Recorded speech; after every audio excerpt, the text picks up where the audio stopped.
দাঁড়ান, ভিডিওটাকে স্কিপ করবেন না, সম্পূর্ণ ভিডিওটা ভালোভাবে দেখবেন। যাদের ভিউ হচ্ছে না, যারা নতুন ইউটিউবার হতে চান, তারা ভিডিওটা সম্পূর্ণভাবে দেখবেন। সবাইকে আসসালামু আলাইকুম। বন্ধুরা, আমরা কারো ভিডিও কখনো স্কিপ করব না। এই যে মনে করেন যে আমরা ভিডিওগুলো ছাড়ি, ভিডিওগুলো আপনারা দেখেন আর স্ক্রল করে চলে যান, আর স্ক্রল করে চলে যান, কিন্তু তাতে কি আমাদের ভিউ হচ্ছে? ভিউ হচ্ছে না। আমরা যারা নতুন ইউটিউবার হতে যাচ্ছি, তারা ভিডিও নোটিফিকেশন পাওয়া মাত্রই সম্পূর্ণ ভিডিও মনোযোগ দিয়ে দেখবো, তাহলে আমরা দ্রুত এগিয়ে যাইতে পারবো। কিন্তু আমরা শুধু কি করি? শুধু লাইক চাই, কমেন্ট চাই, আমাকে শেয়ার করো, এই করো, সেই করো। কিন্তু এগুলো করা আমাদের ঠিক না। আমাদের সম্পূর্ণ ভিডিওটা ভালোভাবে দেখতে হবে, সবার পাশে দাঁড়াতে হবে, ভালো ভালো কমেন্ট করতে হবে। আমরা সবাইকে ভালো ভালো কমেন্ট করব, দেখবো আমাদের ভিউ অটোমেটিকলি বাড়ছে। সুন্দর সুন্দর কিছু কিছু ভিডিও ছাড়বো। আমরা বেশি ভিডিও করলাম না, 2 মিনিট 3 মিনিট এই ধরনের ভিডিও বানাবো। তাতে দেখবেন যে ভিউয়ার্সটা বেশি হচ্ছে। কিন্তু সবাই সবার পাশে থেকে আমরা একসঙ্গে কাজ করলে আমরা তাড়াতাড়ি কিছু করতে পারবো। ইউটিউবারদের আমরা দেখাই দেবো যে আমরাও পারি, আমরা অবশ্যই সাকসেস হব।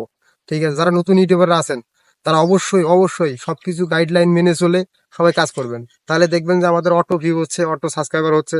আর সাবস্ক্রাইব চাইলেই কি সাবস্ক্রাইব পাবো? হ্যাঁ, চাইলে সাবস্ক্রাইব পাচ্ছি, ঠিক আছে। কিন্তু আমরা শুধু তাদের ভিডিও দেখতেছি না, শুধু স্ক্রল করে যাচ্ছি, স্ক্রল করে যাচ্ছি, কিন্তু আমাদের ভিউয়ার্সদের হচ্ছে কি, অল্প একটু ভিউয়ার্স বাড়িয়ে 400 500 ভিউয়ার্স হয়ে আমরা আর ভিউয়ার্স পাচ্ছি না। কিন্তু এটার সমস্যা কাদের?